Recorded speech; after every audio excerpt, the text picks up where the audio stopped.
Well, everybody, it's another video and yet another opportunity for me to put the spotlight on one of the world's many cinematic rip-offs. Rip-offs? Yes, rip-offs. This one isn't a rip-off of King Kong or Star Wars, but instead one of arguably the world's very first blockbuster, Jaws.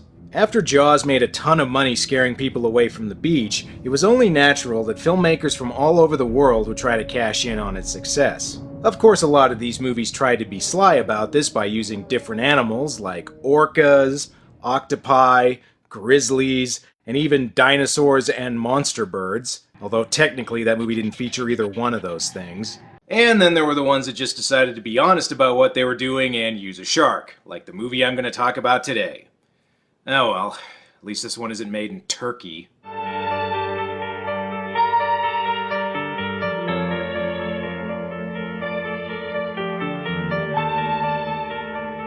The Last Shark, also known as Great White, is a 1981 Italian movie that, you guessed it, attempted to cash in on the killer animal craze started by Jaws. And I know what you're all thinking, Italians ripping off a popular American blockbuster?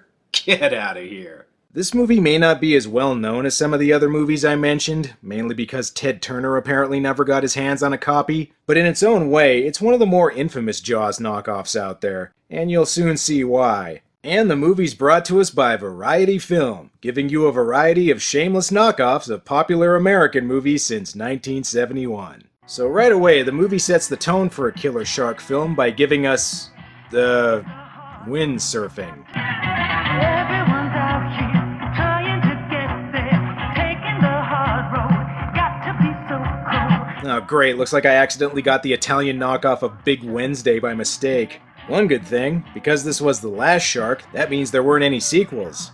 Unless you count Jaws 5, of course. By the way, doesn't this upbeat pop song really set the mood for a suspenseful shark movie?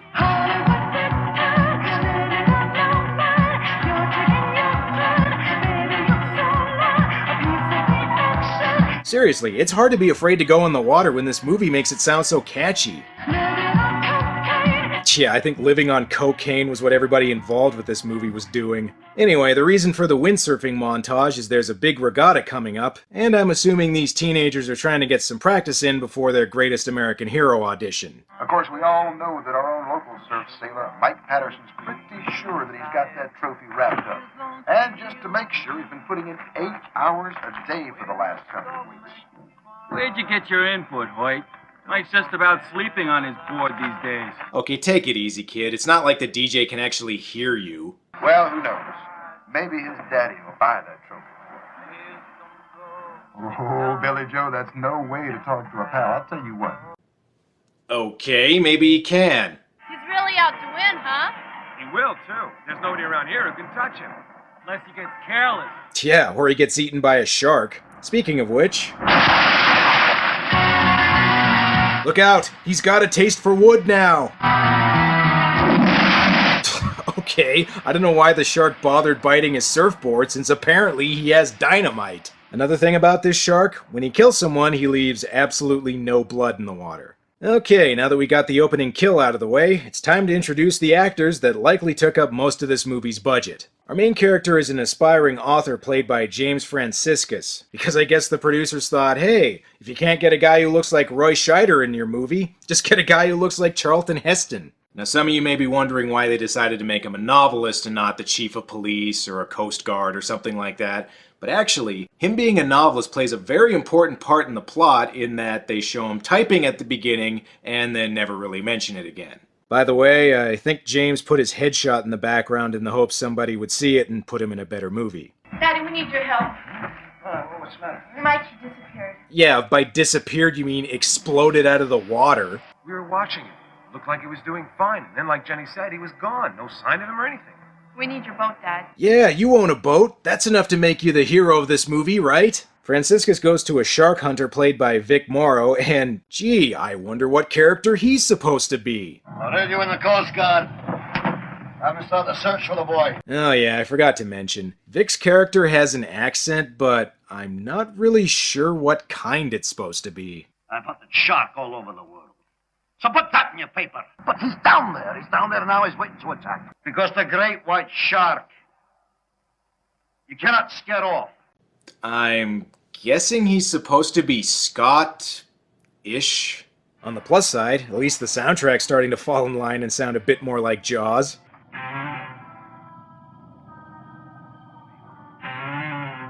You know what? Something I want to try here.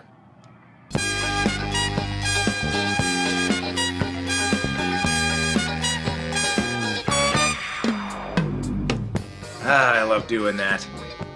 What's wrong with you guys? You almost scraped my side off. Oh, sorry, kiddo. Just didn't want you drifting out to sea, that's all. Plus, we just established that there's a killer shark out there, so there's that. Okay, we got our Chief Brody and Quint analogs, but we're still missing something. What this movie needs now is a sleazy politician. You know, someone to ignore their warnings about the shark and keep the beach open until it's too late. And hey, there he is. Ah, the 80s. A time when every politician looked like they also published an adult magazine. I gotta question some of his campaigning methods, though. We're laying out the shooting schedule. Fine. When do I get to see it? Well, would tomorrow morning be convenient?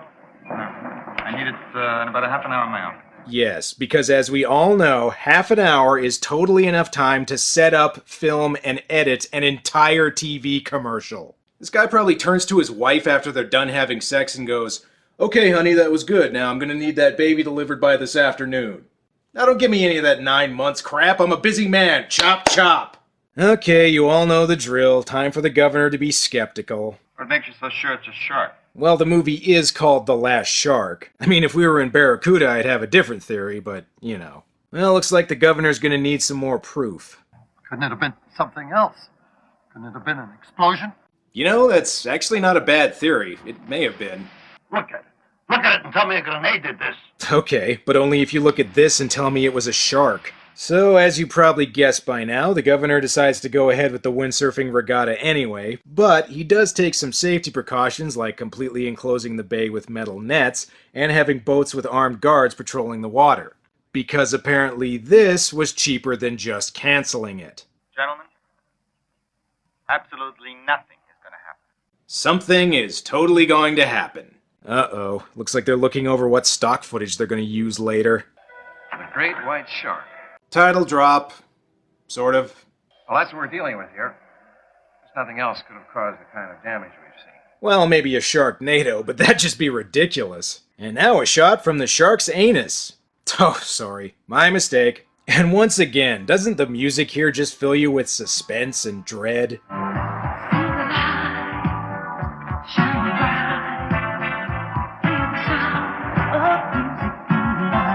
Well, I see the movie's following the Legend of the Dinosaurs rule for Jaws knockoffs. If you can't make it scarier, just make it funkier. Things keep going like this, and this movie's gonna have a random country and western musical number that comes out of nowhere. What the hell? I was kidding! All the people on the beach seem to be stuck in a Baywatch montage, but I don't think they'll have to worry about the shark since it's busy over in a completely different movie. Well, actually, that's not totally true. Even though most of the shark scenes just use stock footage of real sharks, there are a few shots that use a mechanical shark they made just for the movie. You want to know what that looks like? Okay, take a look.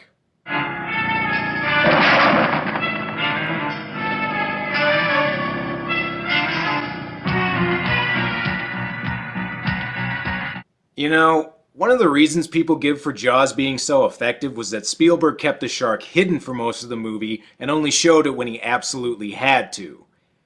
And there's a very good reason for that. I'd love to see that shark get through those nets. Are you sure? Because I saw it and it looked pretty crappy to me. Well, nothing's gonna stop this regatta. Oh, right, the shark.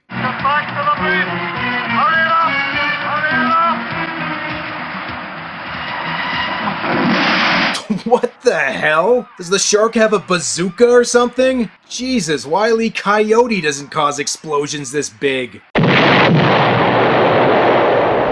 Help! I'm being attacked by the Jaws ride at Universal Studios! Well, the regatta didn't go very well. I sure hope this doesn't affect the governor's chances for re-election. Security measures were taken, but not for a great white of this size. I've never seen anything like it my whole life. Oh, really? Because I can name something very much like this I've seen before. James and Vic set out to find the shark and plan to kill it using the lipstick harpoon? Let's talk about the dynamite. Let's talk about it. Oh, okay, they're gonna use dynamite. Well, here's hoping they have more of it than the shark apparently does. And in a bit of a twist, the governor's son and some of his surfer friends decide to try and get the shark too. Hey, what if we don't find it?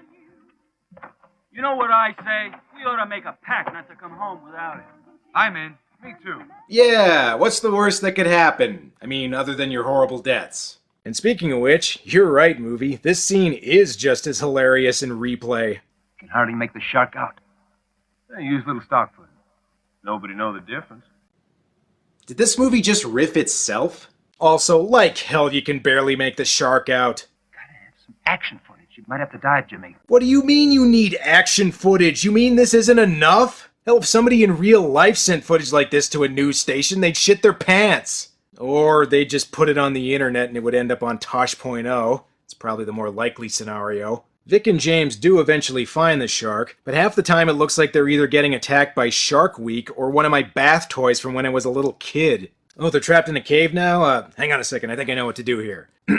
Men go into the cave, shark swims into the hole, shark comes out of the hole, traps him back in the cave. Not too good, is it, Chief? Oh, great, fellas. Now you used up all your dynamite. Not counting the dynamite you're totally going to use at the end of the movie to blow up the shark. Head is pretty good.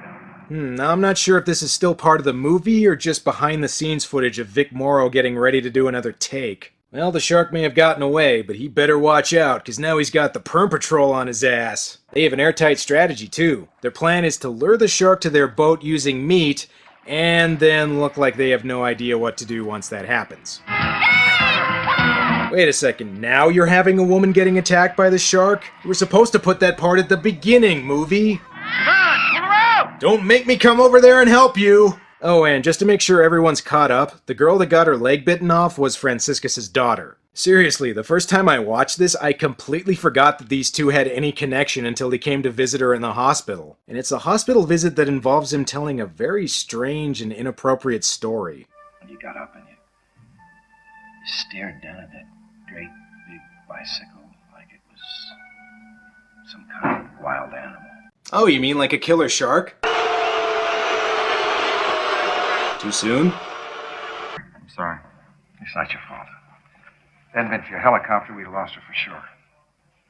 It is my fault. Hey, don't worry. Even if your political career doesn't go anywhere, you could still get a job selling cars. I mean, you've already got the suits for it. Oh, and just to make sure everyone gets their turn, the governor sets out to kill the shark too. I mean, attacking and killing people he doesn't know is one thing, but not harming his son at all? No, it's personal. He finds the shark in a helicopter, and his plan to kill it is to lower some meat on a string. Wait. Okay, the whole reason you use bait is to attract the shark to you. This guy sees the shark in the water first, then lowers the meat down afterwards. You already know where the shark is, you idiot! Fuck the meat and start shooting at it or something! What was his plan, to lift the shark out of the water with the helicopter? Hey, look, they used another one of my bath toys in this movie. Hang on! Well, that was just your own damn fault.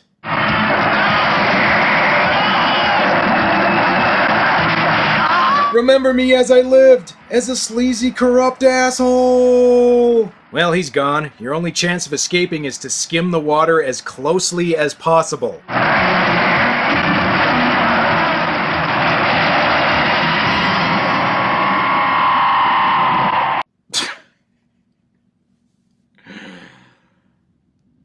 Alright, well, I can name at least one influential thing about this movie. Apparently, Mega Shark vs. Giant Octopus took some ideas from it. Ron, Oh shit, you guys are still in this movie? I almost forgot about you. see if you can contact Wells' chopper. They can help with his spotting. Yeah, considering the pilot apparently didn't know helicopters can go up, I don't think he would have been much help even if he wasn't shark food. Well, fellas, looks like you're gonna need a bigger boat. Or at least a different plan. But he's down there. He's down there now. He's waiting to attack. And this is the only thing we have to stop him. And there's only one dynamite belt, so what's the sense in risking both our necks?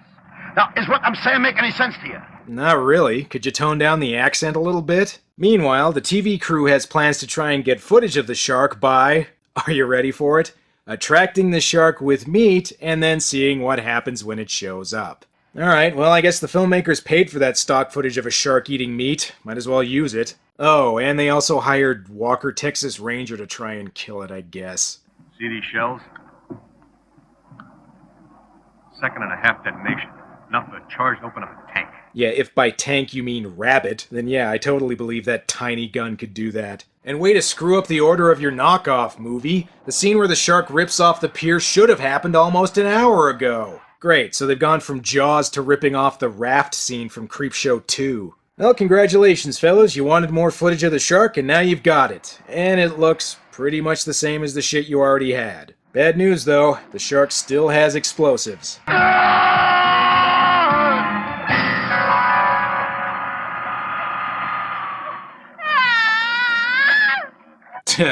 Now there's a look that doesn't so much say, I just got my legs bit off, as much as, ooh, yeah, I was the one who let that fart out. Sorry. Well, looks like it's up to Franciscus to save the day. Alright, so at this point, I think we all know where this movie's going. They've been building it up pretty much since the beginning with the whole dynamite thing. Clearly the shark is going to get the dynamite belt stuck in its mouth somehow, and Franciscus is going to make it explode. At this point, the only real surprise is what he's going to say instead of "smile, you son of a bitch," when he does it. So, let's get to it.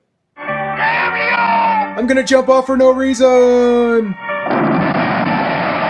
Well, that was alright. Although personally, I can't wait for the Mythbusters episode where they show how this totally wouldn't work in real life. It's all over. You said it, pal. Roll credits. Yeah, similarities to persons living or dead may be coincidental, but similarities to a certain American blockbuster are completely fucking intentional. Oh yeah. Remember at the beginning when I said that this movie might not be as famous as other Jaws ripoffs, but was infamous in its own way? Well, the reason for that is Universal actually sued the makers of this movie and had its release blocked in North America, claiming that the movie was too similar to Jaws.